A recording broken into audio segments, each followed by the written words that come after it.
This is an attempt at an introduction to my general ideas. What I want to try to convey is the basic obsession or preoccupation that runs through all my work and has ever since I started writing at about the age of 19. As I look back over 50-odd books whose subjects range from mysticism to criminology, I can see that a single thread runs through all my work. The question of how man can achieve these curious moments of inner freedom, the sensation of sheer delight that G.K. Chesterton called absurd good news. The poet Yeats described the sensation in a short poem. My 50th year had come and gone. I sat a solitary man in a crowded London shop, an open book and empty cup on the marble tabletop. While on the shop and street I gazed, my body of a sudden blazed, and 20 minutes more or less it seemed so great my happiness that I was blessed and could bless. Such sensations seem to occur when we relax below some threshold of tension that normally traps us in a more superficial consciousness. There's a sensation of freedom, of peace and serenity. In such moments, we also feel that our energies are more than adequate to meet any challenge, in sharp contrast to normal consciousness, which always seems to be in a hurry, and in which we have the vaguely uncomfortable sense that our energies are never quite adequate. The feeling of absurd good news is often contradicted by its opposite, what might be called absurd bad news, a feeling that we're helpless victims of forces far stronger than we are. In these moods, it seems that all our values are illusions created by the body. There's a scene in A Farewell to Arms of Hemingway, where the hero is being prepared for an operation by a nurse with whom he's in love, and he asks if she'll be on duty that night after the operation, and she says, "I probably will, but you won't want me." He says, "Yes, I will." "No, you won't. You've never been operated on. You don't know how you'll be." He says, "I'll be all right." But after the operation, he admits, "I was sick and Catherine was right. It didn't make any difference who was on night duty." When he looks at her before the operation, he can see that she's beautiful and desirable. Ergo, he'll want to make love to her after the operation. He acknowledges that he may feel sick, but he's certain that he'll simply overrule his sickness. In the event, it overrules him. The underlying suggestion is that our values, like our desires, are merely physical sensations. The same thing suggested even more chillingly in Flecker's Hassan. After the two lovers had been tortured to death because the girls refused to give herself to the Caliph, their ghosts meet by the fountain in the Caliph's garden. The fountain ghost tells her, "As long as you remember what you've suffered, you'll stay near the house where your blood was shed." She replies, "We'll remember that 10,000 years. And the ghost tells her, "You've forgotten you're a spirit. The memories of the dead are thinner than their dreams." And when the wind from eternity blows, she calls to her lover, speak to me, Rafi." And his ghost answers, "Rafi, Rafi. Who's Rafi?" Here Flecker sounds a note of pessimism that goes beyond the tragedy of their deaths, the suggestion that they've died for a delusion and that all men die for delusions. For me, the problem first presented itself at Christmas time as a child. That marvellous feeling of richness and excitement made it obvious that life is not difficult and boring and repetitive. Then came the new year and the return to school, and it was like waking up from a pleasant dream in an icy bedroom, and the glow of Christmas seemed an illusion. Yet, the moment the moods of happiness and freedom came back, on a day trip to the seaside or picking blackberries on an autumn afternoon, it was quite plain that there weren't some kind of delusion or wishful thinking. It was again self-evident that the world was a far bigger and more exciting place than we normally give it credit for. Now, this raised an interesting question. When you've learned to solve some puzzling problem, like how to remove a bicycle tyre or extract a square root, The solution stays in your head permanently. You don't forget it the next day. Yet, in the case of this question, whether the absurd good news is a delusion or reality, the solution seems to evaporate into thin air the next day, so that it was impossible even to remember what I'd felt so happy about. I was in my early teens when I discovered that I wasn't the first person to brood on this problem. It had been encountered by whole generations of writers and artists of the 19th century, a movement we call Romanticism. The Romantics were always experiencing these strange moods of delight and relaxation in which they seemed to see the answer to all the problems of existence, and the next day the insight had vanished, leaving them miserable and fretful. This seemed to explain the high rate of suicide and early deaths from tuberculosis among the Romantics. Here I could see the problem had taken on a slightly different form. The Romantics suspected that the truth about the world is ordinariness and triviality, that human beings are basically selfish, short-sighted and narrow-minded little animals, and that all these attempts to convince ourselves that we can reach for the stars are a kind of game of make-believe, like children playing kings and queens. As human beings grow up, they learn to look more dignified and purposeful, but inside, every one of us is still a child whose basic interests are food, amusement, and creature comforts. And when we feel tired and discouraged, the child seems to take over again. My first book, The Outsider, was about this problem. Men who experienced moments of intense ecstasy and affirmation then found themselves dragged down by the triviality of everydayness, which is Heidegger's phrase, and the misery of unfulfillment. To such men as Van Gogh, Nietzsche, and Nijinsky, Dostoyevsky, the problem presented itself in terms of Carlyle's everlasting yes versus everlasting no. Paintings like Van Gogh's Starry Night express ultimate faith in the power of life over death. All the same, he committed suicide, leaving a note saying, "Misery will never end." Yet, in the last pages of that book, it became clear that mystics like William Blake and Sri Ramakrishna had come altogether closer to arriving at a satisfactory solution to the problem. This is why my second book, Religion and the Rebel, which is really a second part of The Outsider, dealt mainly with saints and mystics and religious visionaries. There was, in fact, a period in my teens when I felt that my own answer might lie in this direction, entering a monastery or travelling to India to study the perennial philosophy at its source. The problem, I felt, amounted to finding something to do, a way of living that would be a direct expression of this urge to explore visionary awareness. Every way of living that I explored, from working as a farm labourer to washing dishes in restaurants, seemed to lead away from my objective, or at best to run parallel to it. It was a frustrating feeling, like trying to approach a mountain which is perfectly visible and finding that no road seems to get you any closer. After writing Religion and the Rebel, this frustration seemed to disappear, I presume because now I was able to devote my life to writing. I found a way of living that led straight towards my objective. This certainly increased when in 1959 I received a letter from the American psychologist Abraham Maslow, who told me about his own discovery that all healthy people seem to have peak experiences, my moments of affirmation. Maslow believed that it was impossible to induce peak experiences at will, but I felt he was mistaken.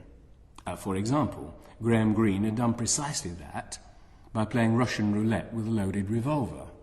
He said he'd read my book, The Age of Defeat, and liked my idea that much of the gloom and defeat of 20th century literature is due to what I'd called the fallacy of insignificance. Maslow said this resembled an idea of his own, which he called the Jonah complex. One day he'd asked his students, "Which of you expects to achieve greatness in your chosen field?" His class looked at him blankly. After a long silence, Maslow said, "If not you, who then?" And they began to see his point. This is the fallacy of insignificance, the certainty that you're unlucky and unimportant, the Jonah complex. The papers he enclosed looked highly technical. Their titles contained words like meta-motivation, synergy, eusychion. I glanced at them and pushed them aside. Some months later, I came across them again, and this time my eye was caught by the term peak experience in one of the titles, and I started to read. It was immediately clear that I'd stumbled upon something important. Maslow explained that sometime in the late 30s, he'd been struck by the thought that modern psychology is based on the study of sick people. But since there are more healthy people around than sick people, how can this psychology give a fair idea of the workings of the human mind? It struck him that it might be worthwhile to devote some of the time to the study of healthy people. Maslow writes, "When I started to explore the psychology of health, I picked out the finest, healthiest people, the best specimens of mankind that I could find, and studied them to see what they were like.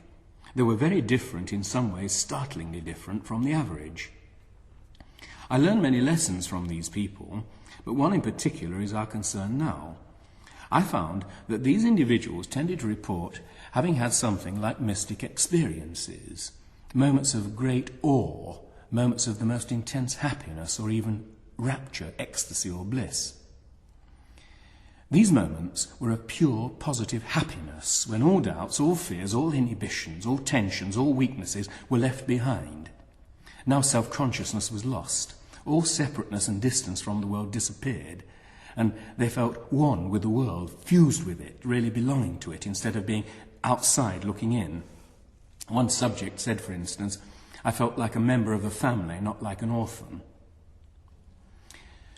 Perhaps most important of all, however, was the report in these experiences of the feeling that they'd really seen the ultimate truth, the essence of things, the secret of life, as if veils had been pulled aside.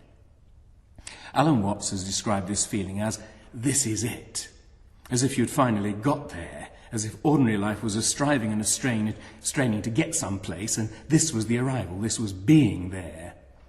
Everyone knows how it feels to want something and not to know what. These mystic experiences feel like the ultimate satisfaction of vague, unsatisfied yearnings. But here, I'd already learned something new. The little that I'd ever read about mystic experiences tied them in with religion, with visions of the supernatural, and like most scientists, I'd sniffed at them in disbelief and considered it all nonsense, maybe hallucinations, maybe hysteria, almost surely pathological. But the people telling me about these experiences were not such people. They were the healthiest people. And I may add that it taught me something about the limitations of the small orthodox scientists who won't recognize as knowledge or as reality any information that doesn't already fit into the existent science. Now, these experiences are not religious in the ordinary sense. They're natural and can be studied naturally. They're not ineffable in the sense of being incommunicable by language. Maslow also came to believe that they're far commoner than one might expect, and that many people tend to suppress them, to ignore them, and certain people actually seem afraid of them, as if they were somehow feminine, illogical, dangerous. Maslow says one sees such attitudes more often in engineers, in mathematicians, in analytic philosophers, in bookkeepers and accountants, and generally in obsessional people. The peak experience tends to be a kind of bubbling over of sheer delight, a moment of pure happiness. For instance, a young mother scurrying around her kitchen and getting breakfast for her husband and young children, and the sun was streaming in, the children, clean and nicely dressed, were chattering as they ate. The husband was casually playing with the children, and as she looked at them, she was suddenly so overwhelmed with their beauty and her great love for them, and her feeling of good fortune, that she went into the peak experience. A young man, working his way through medical school by drumming in a jazz band, reported many years later that in all his drumming he had 3 peaks when suddenly he felt like a great drummer and the performance was perfect. A hostess, after giving a dinner party where everything had gone perfectly and it had been a fine evening, said goodbye to her last guest, sat down in a chair, looked around at the mess, and went into a peak of great happiness and exhilaration. Maslow described another typical peak experience to me later when I met him at his home in Waltham, Massachusetts. A Marine had been stationed in the Pacific and hadn't seen a woman for a couple of years. When he came back to the base camp, he saw a nurse, and it suddenly struck him with a kind of shock that women are different to men. The Marine had said to Maslow, "We take them for granted as if they were another kind of man, but they're quite different with their soft curves and gentle natures," and he was suddenly flooded with a peak experience. Observe that in most peak experiences, The person suddenly becomes aware of something that he'd known about previously, but been inclined to take for granted, to discount.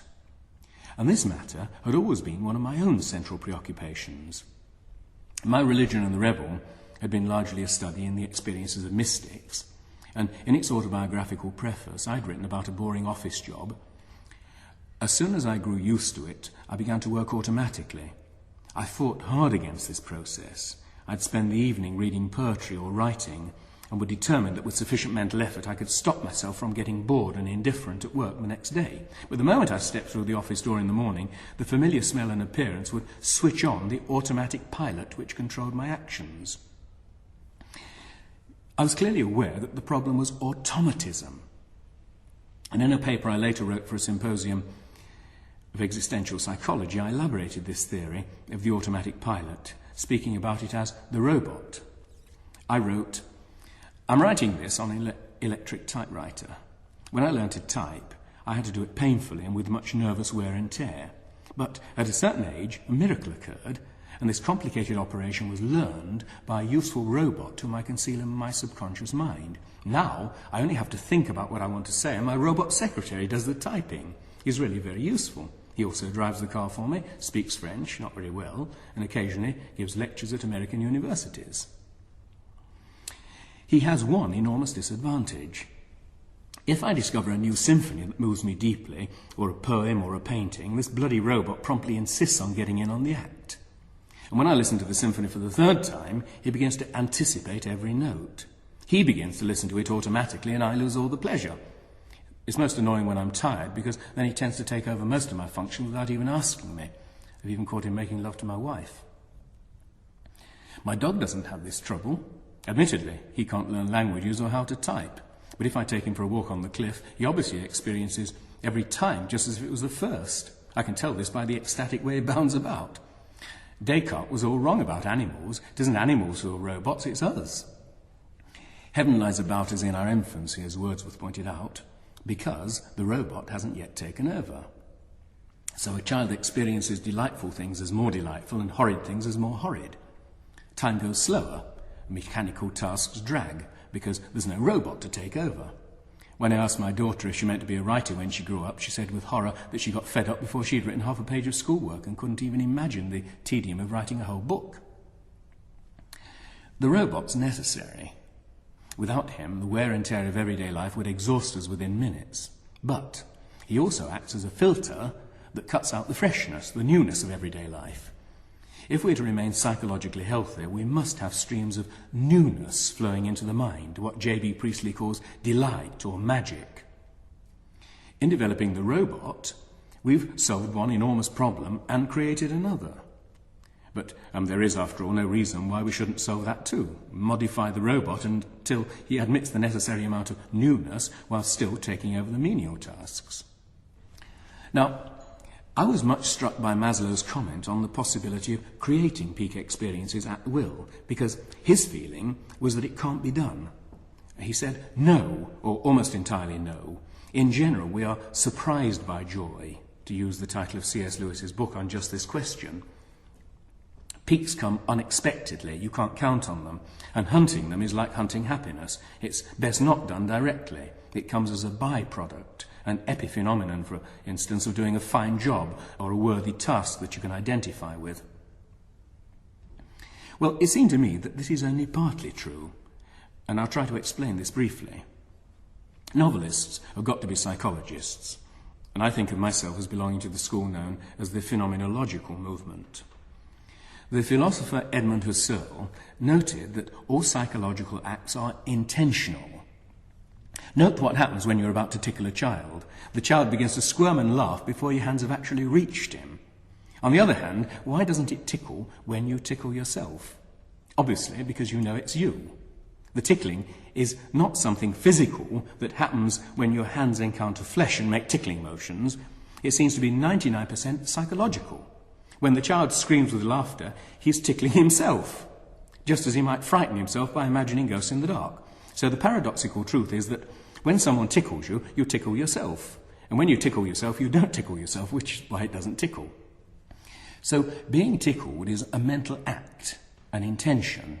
and so are all perceptions. I look at something as I might fire a gun at it. If I glance at my watch while I'm in conversation, I see the time, yet I don't notice what time it is. And as well as merely seeing, I have to make a mental act of grasping. Now, the world is full of all kinds of things that I can't afford to grasp or notice. If I'm absorbed in a book, I grasp its content, my mind explores it, as though my thoughts were fine, thin tentacles reaching every corner of the book. But when I put the book back on the shelf, it's standing among dozens of other books, which I've also explored at some time in the past. As I look at all these books, I can't simultaneously grasp them all. From being intimate friends, they've become mere nodding acquaintances. Perhaps one or two, which I'm very fond, mean more to me than others, but of necessity that's got to be very few. Consider Maslow's young mother getting the breakfast. She loves her husband and children, but all the same she's directing the beam of interest at making the coffee, buttering the toast, watching the eggs in the frying pan. So she's treating her husband and children as if they were a row of books on a shelf. Still, her energies are high. She's looking forward to an interesting day. Then something triggers a new level of response. Perhaps it's a beam of sunlight streaming in through the window, which seems to shake her by the arm and say, "Look, isn't it all wonderful?" And she suddenly looks at her husband and her children as she'd look at the clock to find out the time. She becomes self-conscious of the situation, using her beam of interest to scan it, instead of to watch the coffee. And having put twice as much energy into her scanning, she experiences newness. The mental act of looking at her family and thinking, "I'm lucky," is like an athlete gathering himself for a long jump, somehow concentrating his energies.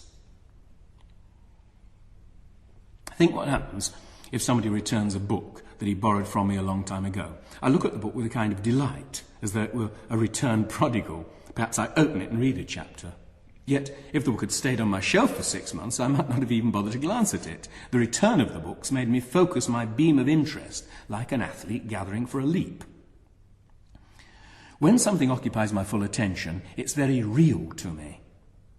When I put the book back on the shelf, I've unrealized it to some extent. I've pushed it back into a more abstract level of reality. But I have the power to realize it again. Consider the mental act I make when I feel glad to see the book back.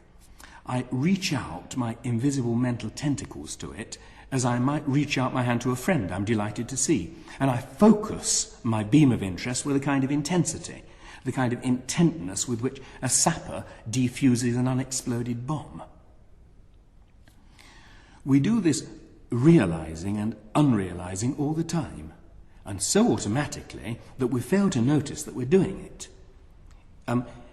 It's not just happening. Like the athlete gathering himself to leap, it is a deliberate compression of the mental muscles. All this suggests to me that Maslow's mistaken to believe that peak experiences have to come without being sought. A little phenomenological analysis, like the kind we've conducted here, reveals that peak experiences have a structure that can be duplicated. The peak experience is the culmination of a series of mental acts, each of which can be clearly defined. The first precondition is energy, because the peak experience is essentially an overflowing of energy. This doesn't mean ordinary physical energy. Maslow points out that sick people can have peak experiences just as easily as healthy ones if the conditions are right. If you say to a child, "I'll take you to the pantomime tonight if you'll tidy your bedroom," he immediately seethes with bustling energy. The normally boring act of tidying a room is performed with enthusiasm, and this is because he, figuratively, takes a deep breath. He's so determined that the tidying shall be satisfactory that he is prepared to devote attention to every square inch of the floor. And the mental act that lies behind this is a certain concentration and a summoning of energy, like calling all hands on deck. If I'm asked to do a job that bores me, I summon only a small quantity of energy, and if the job's complicated, I skimp it. If I'm determined to do it thoroughly, I place the whole of my interior army and navy on call. And in this state, vigilance, alertness, preparedness, this is the basis of the peak experience. Now, healthy people, like Maslow's housewife, are people with a high level of preparedness. This can be expressed in a simple image. My surplus energy is stored in my subconscious mind in the realm of the robot. It's like money that's been invested in stocks and shares. Nearer the surface of everyday consciousness, there are surplus energy tanks, energy which is ready for use, like money in my personal account at the bank. When I anticipate some emergency or some delightful event like a holiday, which I shall need energy to enjoy to the full, I transfer large quantities of ready energy up to these surface tanks, just as I might draw a large sum out of the bank before I go on holiday. Peakers are people with large quantities of energy in the ready energy tanks. Bored or miserable people are people who only keep small amounts of energy for immediate use. But it must be borne in mind that both types of people have large amounts of energy available in their deep storage tanks in the realm of the robot. It's merely a matter of transferring it to your current account. In a paper called The Need to Know and the Fear of Knowing, Maslow describes one of his crucial cases. This is what he says. Around 1938, a college girl patient presented herself complaining vaguely of insomnia, lack of appetite, disturbed menstruation, sexual frigidity, and a general malaise, which soon turned into a complaint of boredom with life and an inability to enjoy anything at all. Life seemed meaningless to her. Her symptoms closely paralleled those described by Abraham Myerson in his book When Life Loses Its Zest. As she went on talking, she seemed puzzled. She had graduated about a year before, and by a fantastic stroke of luck, and this was the depression, remember, she'd immediately got a job. And what a job! $50 a week. She was taking care of a whole unemployed family with the money and was the envy of all her friends. But what was the job? She worked as a sub-personnel manager in a chewing gum factory. And after some hours of talking, it became more and more clear that she felt she was wasting her life. She'd been a brilliant student of psychology, was very happy and successful in college, but her family's financial situation made it impossible for her to go on into graduate studies. She was greatly drawn to intellectual work, not altogether consciously at first, because she felt she ought to feel fortunate with her job and the money it brought her. Half-consciously then, she saw a whole lifetime of greyness stretching out ahead of her. I suggested that she might be feeling profoundly frustrated and angry simply because she wasn't being her own very intelligent self, that she wasn't using her intelligence and talent for psychology, and that this might well be the major reason for her boredom with life and her body's boredom with the normal processes of pleasure. Any talent, any capacity, I thought, was also a motivation, a need, an impulse. With this she agreed, and I suggested she could continue her graduate studies at night after work. In brief, she was able to arrange this, and it worked well. She became more alive, more happy, more zestful. Most of her physical symptoms had disappeared at my last contact with her. It's significant that Maslow, although trained as a Freudian, didn't try to get back into the subject's childhood and find out whether she'd experienced penis envy of her brothers or desire to murder her mother and marry her father. He'd followed his instinct, his feeling that creativeness and the desire for a meaningful existence are as important as any subconscious sexual drives. Now, anybody who knows my own work will see why Maslow's approach appealed to me so much, and why mine apparently appealed to Maslow. My first book, The Outsider, written when I was 23, was about people like Maslow's girl patients.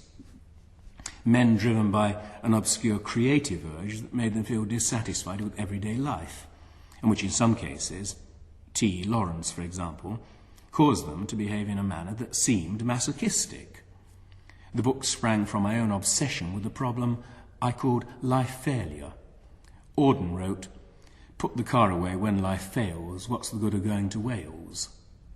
Eliot asks in The Rock, "Where is the life we have lost in living?"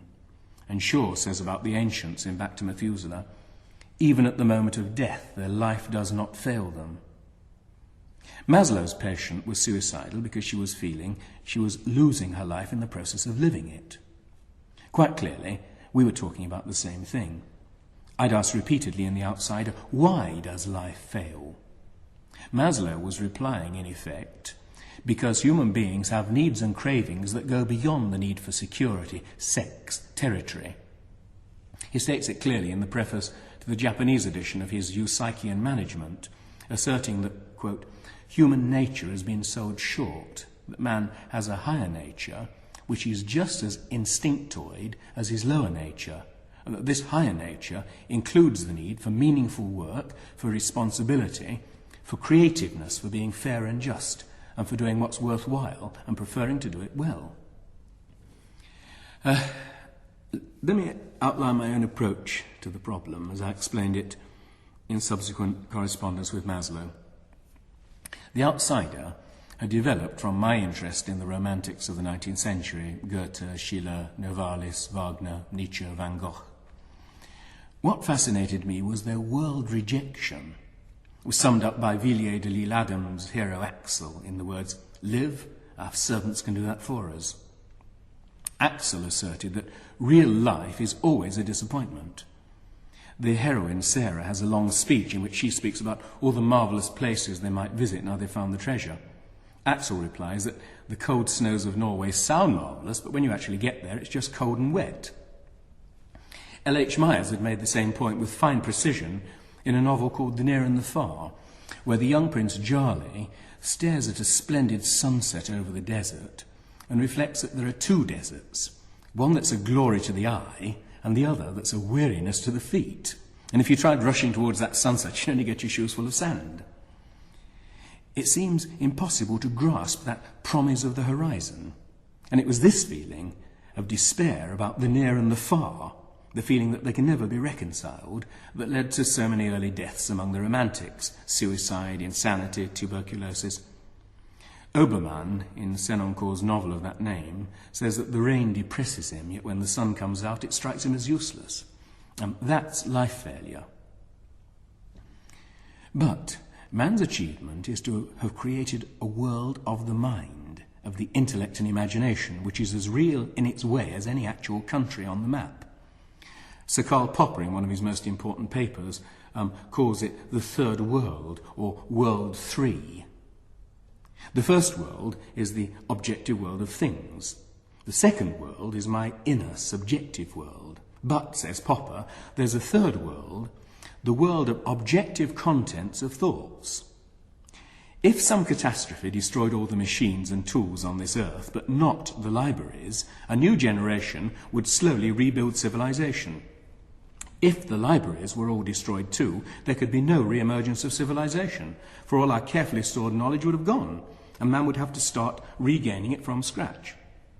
Teilhard de Chardin calls this third world the noosphere, that is, the world of the mind, and it includes the works of Newton, Einstein, Beethoven, Tolstoy, Plato. It's the most important part of our human heritage. A cow inhabits the physical world. It's got almost no mind to speak of. Man also inhabits the physical world and has to cope with its problems. But he's built civilization because the physical world is not enough. Nothing is so boring as to be stuck in the present. Primitive man loves stories for the same reason that young children do, because they afford it an escape from the present, because they freed his memory and his imagination from mere reality. Einstein made the same point. He said, "One of the strongest motives that lead men to art and science is to escape from everyday life with its painful crudity and hopeless dreariness. A finely tempered nature longs to escape from personal life into the world of objective perception and thought. And this desire may be compared to the townsman's irresistible longing to escape from his noisy, cramped surroundings into the silence of high mountains." But my central point is this. Man is still a very young creature. His remotest ancestors only date back 2 million years. The sharks remained unchanged for 150 million years. And although he longs for this third world as his natural home, he only catches brief glimpses of it. For it can only be focused by a kind of mental eye. This morning, as I cleaned my teeth in the bathroom, a fragment of Brahms drifted through my head and caused this sudden feeling of inner warmth, and the person labelled Colin Wilson ceased to matter. It was almost as if I'd floated out of my body and left him behind, as if the real I had taken up a position somewhere midway between myself and Brahms. In the same way, when I'm working well, I seem to lose my identity, identifying instead with the ideas or people I'm writing about.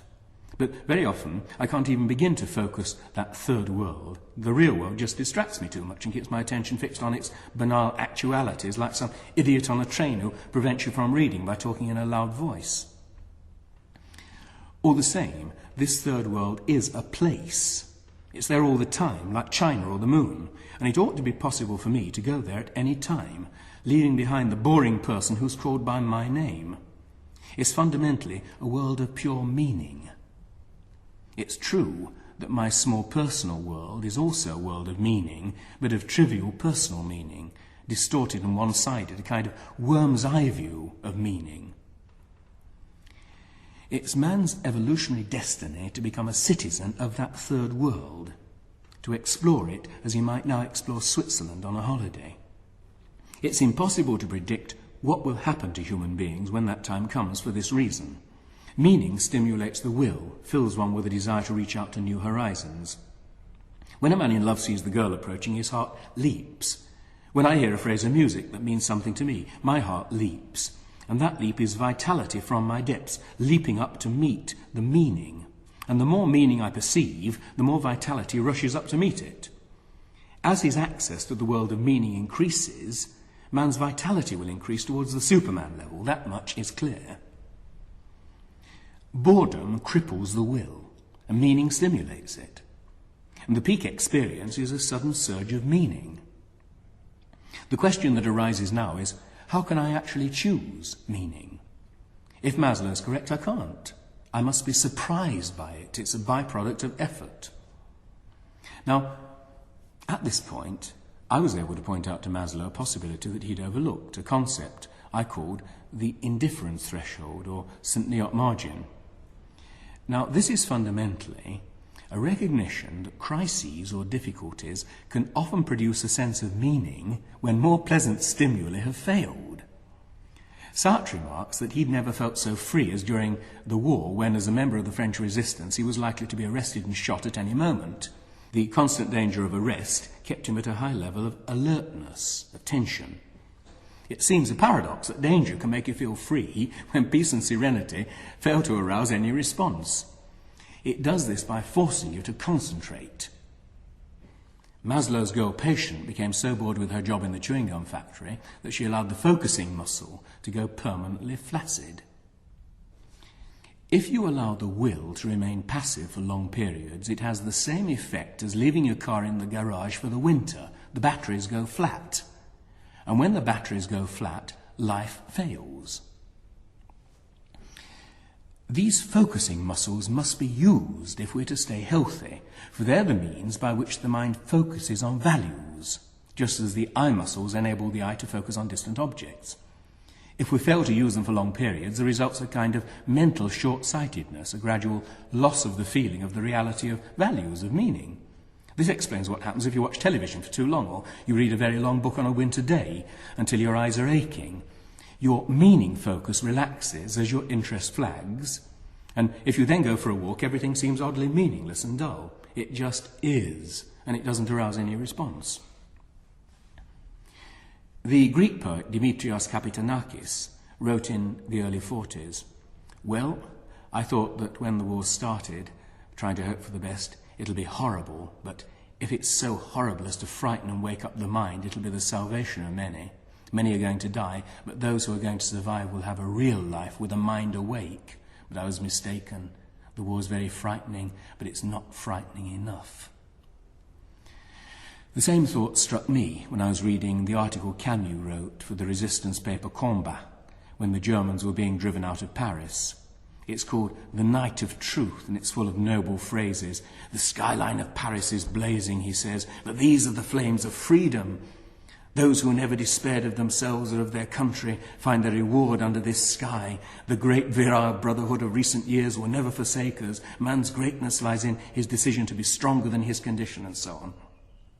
But Simone de Beauvoir's novel The Mandarins begins shortly after the liberation, and Camus is one of the characters, and they drift around the night spots of Saint-Germain and drink too much and smoke too much and waste time on pointless adulteries.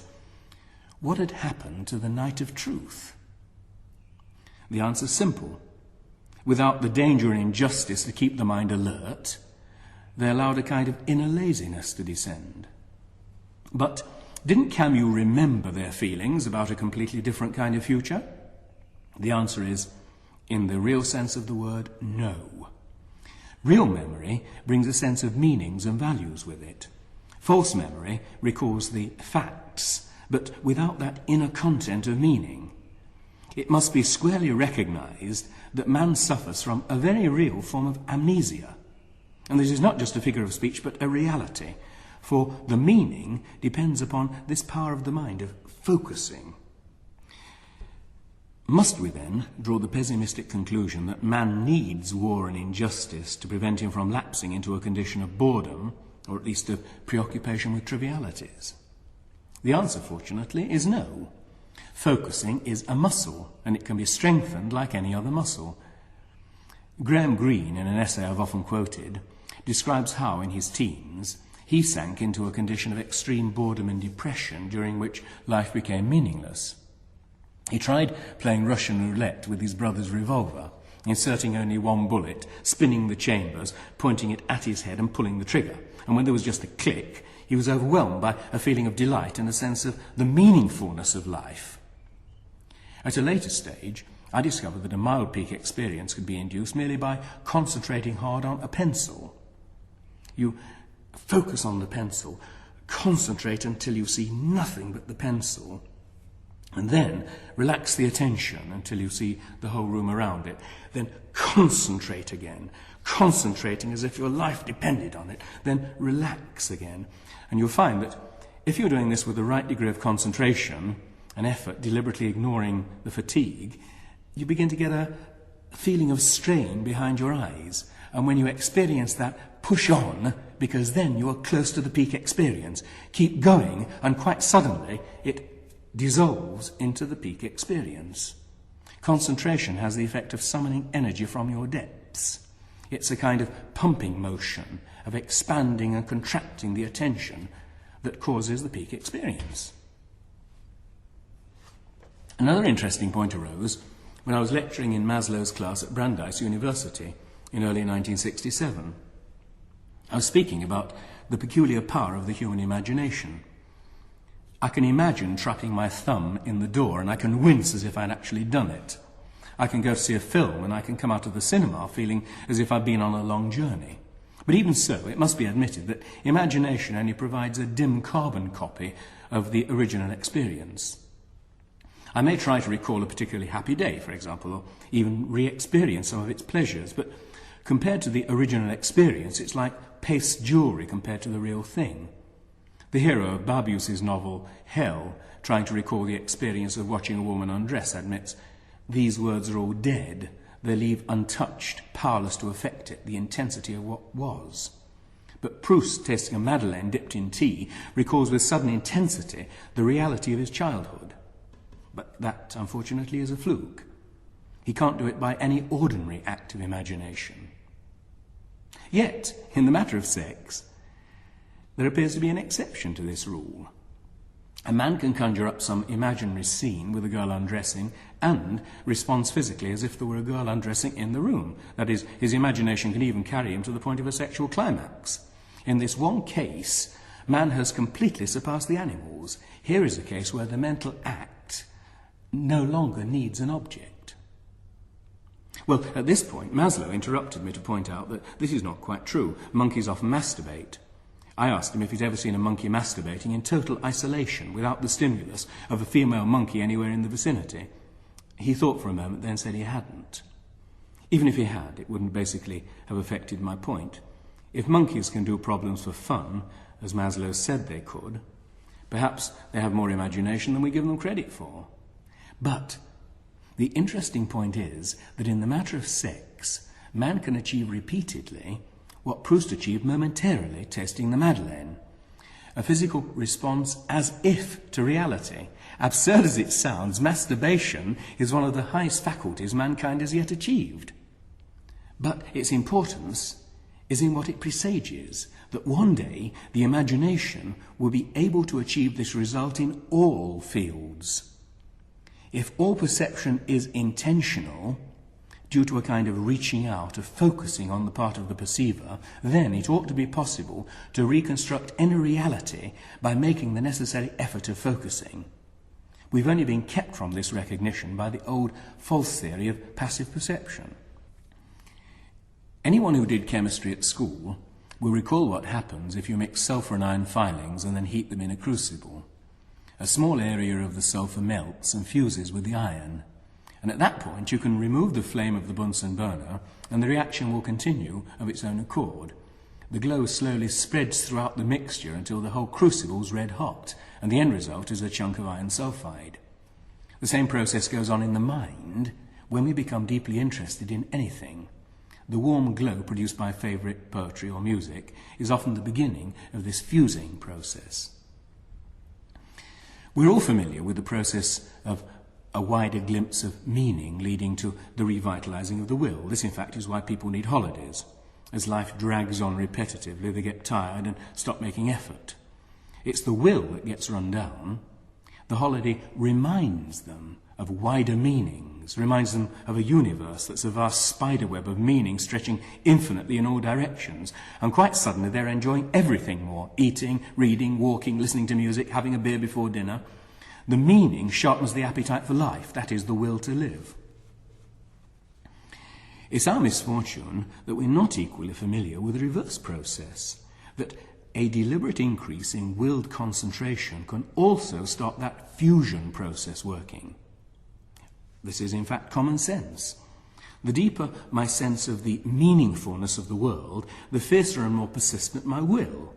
And increased efforts of will lead in turn to increased sense of meaning. It's a chain reaction. So's the reverse, when discouragement leads me to stop willing, and the passivity leads to a narrowed sense of meaning and a gradual loss of meaning leading to further relaxation of the will.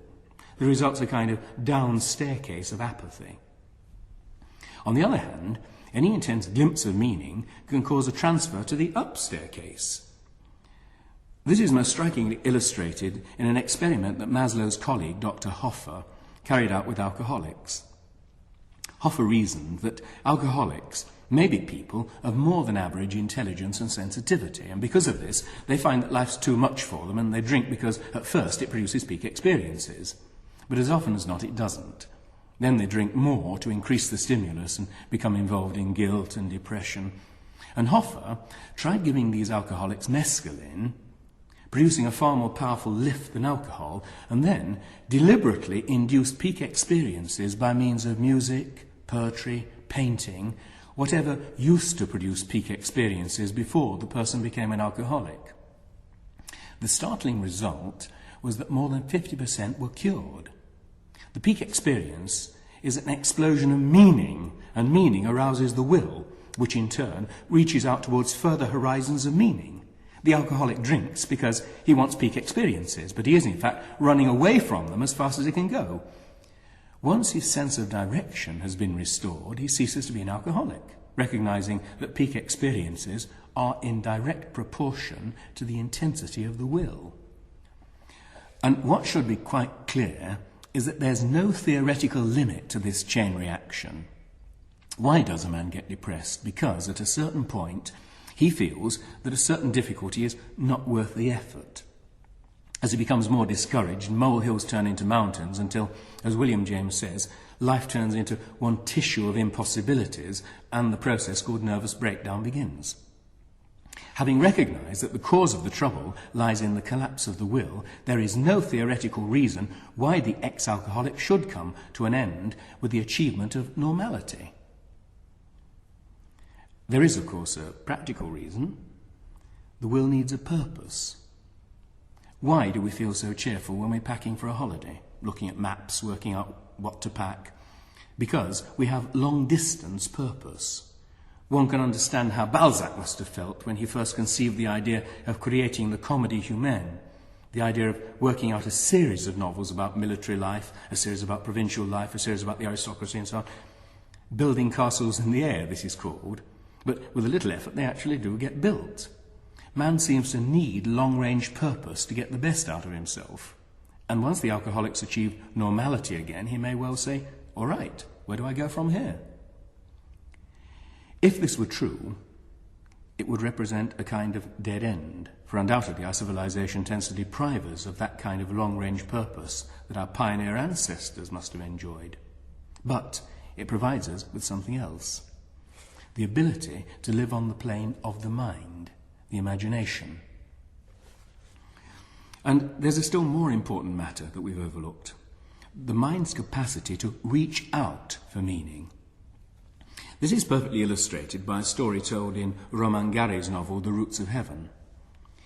In a German concentration camp during the war, the French prisoners are becoming increasingly demoralized. They're on a down staircase. A man called Robert devises a way to arrest the decline. He suggests that they imagine an invisible girl in the billet, and if one of them swears or farts, he must bow and apologize to the girl. When they undress, they must hang up a blanket so she can't see them.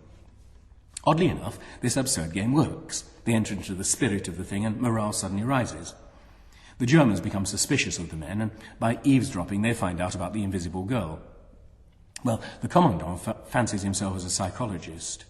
He goes along to the billet with 2 guards and tells the men, "I know you have a girl here, that is forbidden. Tomorrow I shall come here with these guards and you will hand her over to me.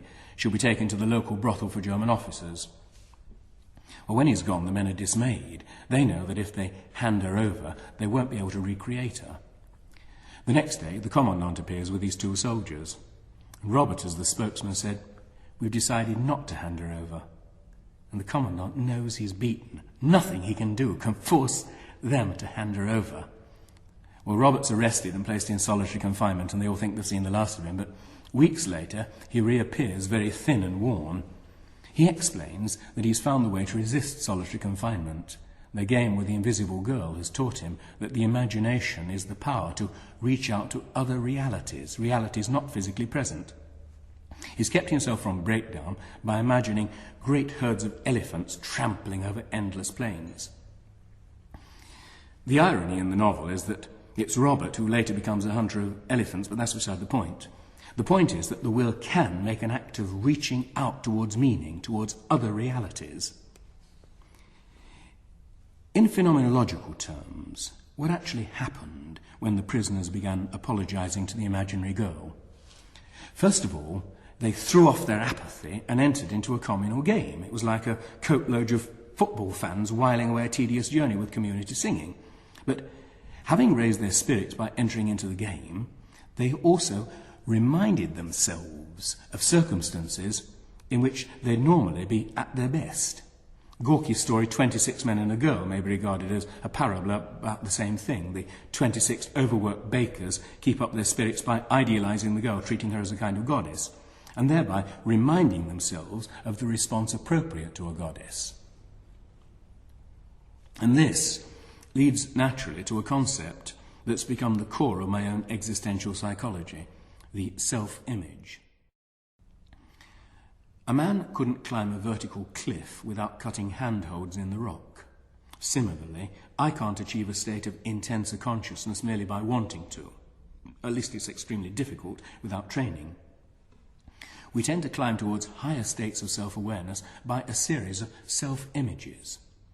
We create a certain imaginary image of the sort of person we'd like to be, and then try to live up to that image. The great man is the play actor of his own ideal, says Nietzsche.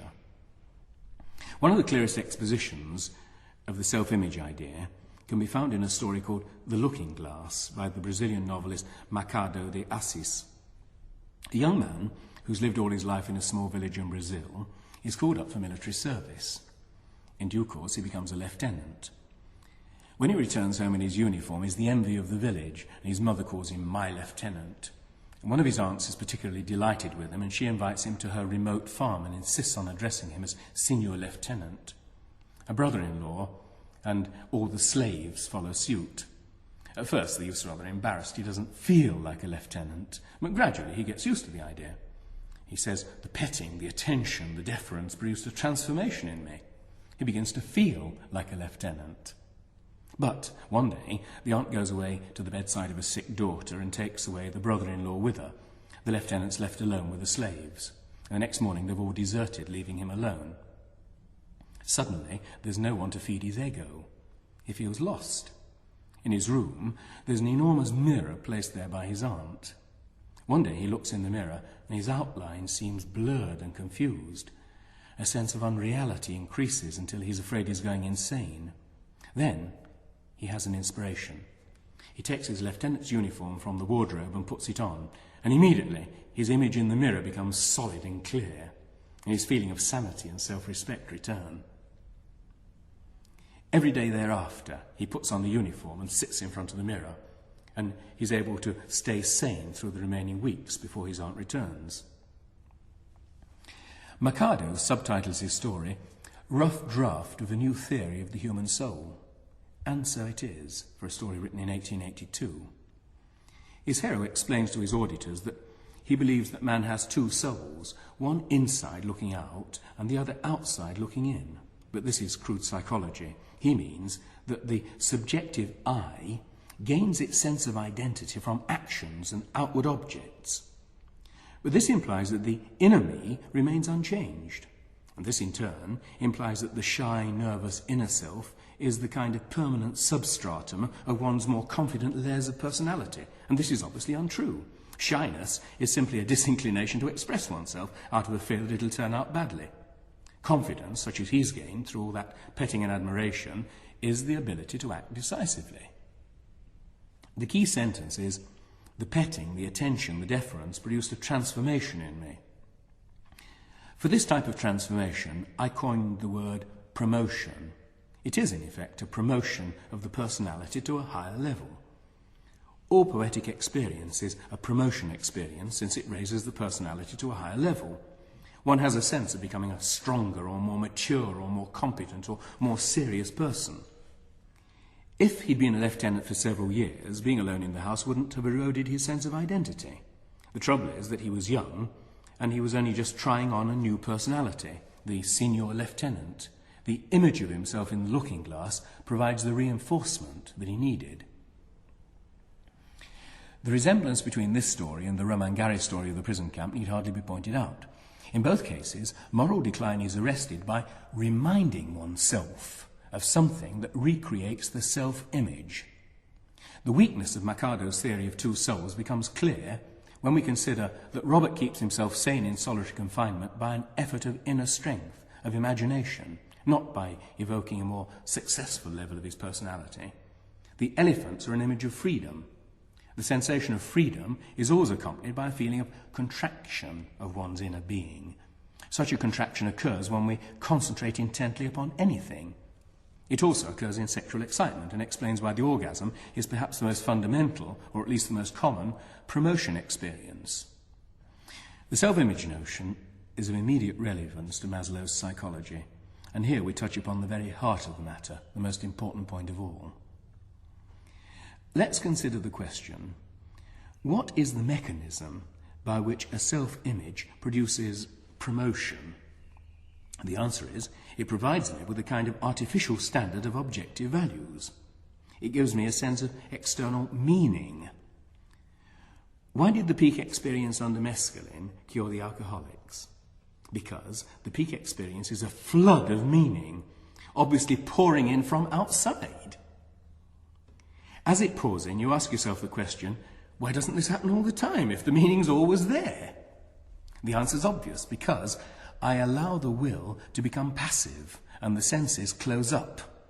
If I want more meaning, then I must force my senses wide open by an increased effort of will. We might think of the senses as spring-loaded shutters that must be forced open and which close again when you let them. It must be clearly understood that we live in a kind of room of subjective emotions and values. If I'm not very careful, the shutters close and I lose my objective standards. At this point, I may wildly exaggerate the importance of my emotions, my private ups and downs, and there's no feeling of objective reality to contradict me. A child beset by misery is more bewildered than an adult because he has nothing to measure it by. He doesn't know how serious it is. As soon as his mother kisses him and says, "There, it doesn't really matter," he relaxes.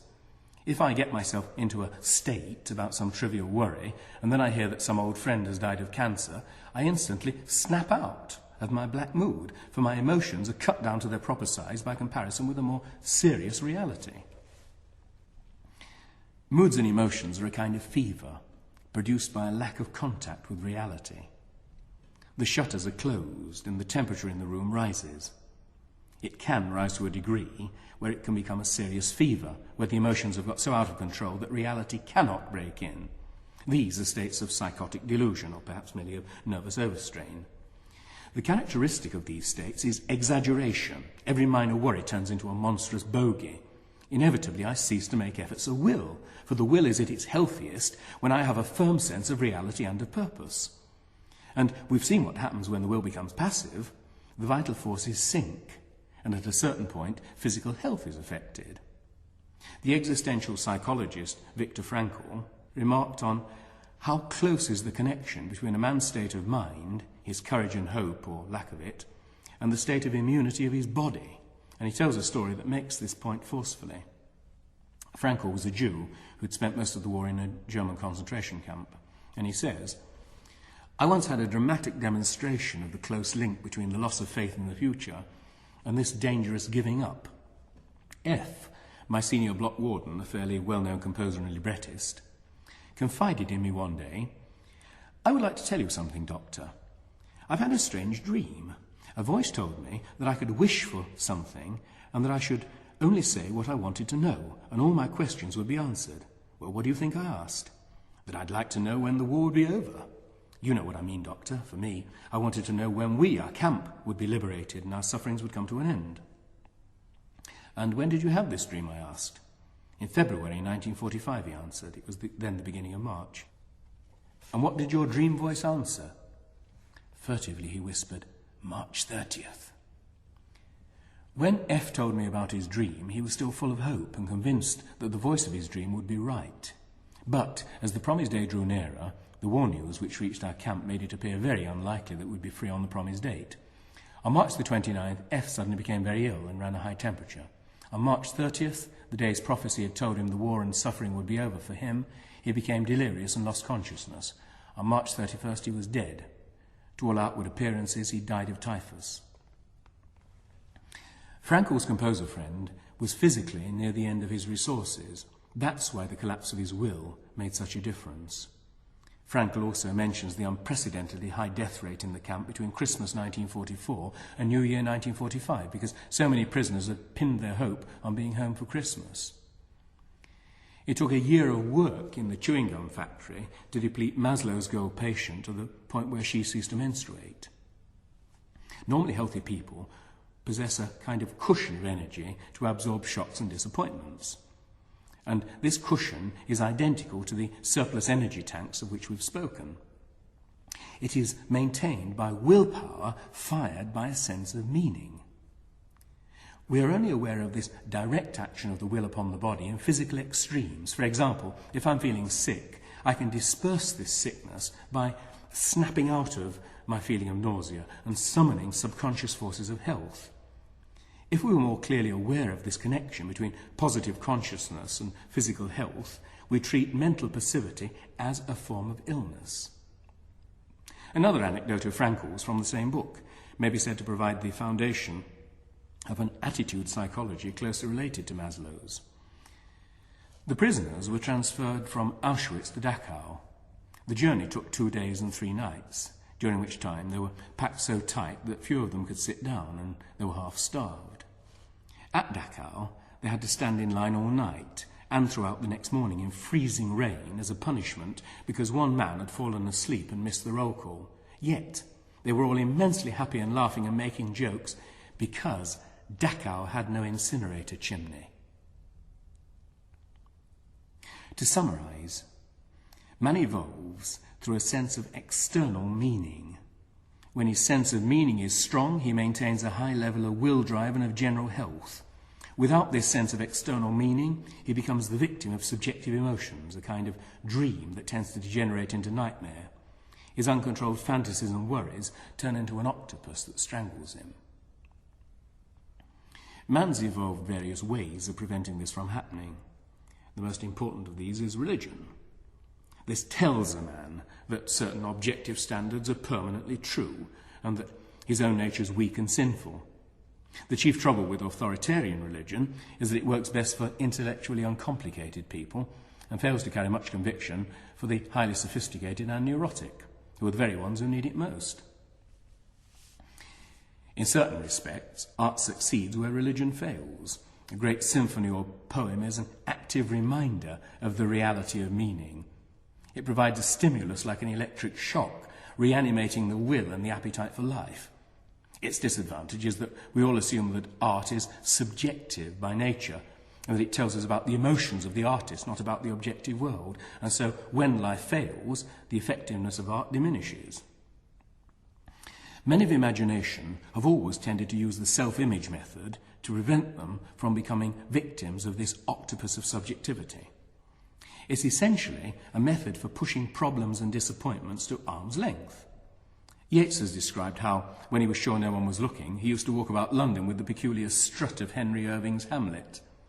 In Heartbreak House, Hector whiles away an idle moment by pretending to fight a duel with an imaginary antagonist, then making love to an imaginary woman. But the self-image also plays a central role in all human creativity. The young artist, lacking certainty about his own identity, projects a mental image of himself that blurs into an image of the artist he most admires. Brahms's self-image is half Beethoven, Yeats's is half Shelley. And the ultimate value of their work, its inner consistency and strength, depends upon how deeply they commit themselves to acting out the self-image. According to Freud and Karl Marx, fantasy is an escape from reality and responsibility. According to Maslow, fantasy is the means by which a determined man masters reality. Reality is the key word in existential psychology.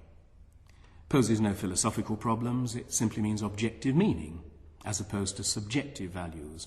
Eliot wrote, "We each think of the key, each in his prison," implying that there's no escape from one's subjective prison. But Blake knew better. He agreed that 5 windows light the caverned man, but added that through one of them he can pass out whenever he wants to. That is to say, that by an effort of reaching out to meaning, he can establish contact with reality. The situation could be compared to a child who's become confused during a game of blind man's buff, but who has only to remove the bandage in order to reorient himself to the room. And the most important point for psychotherapy is that he can do this by an act of will. Mental illness is a kind of amnesia in which the patient has forgotten his own powers. The task of the therapist is somehow to renew the patient's contact with reality.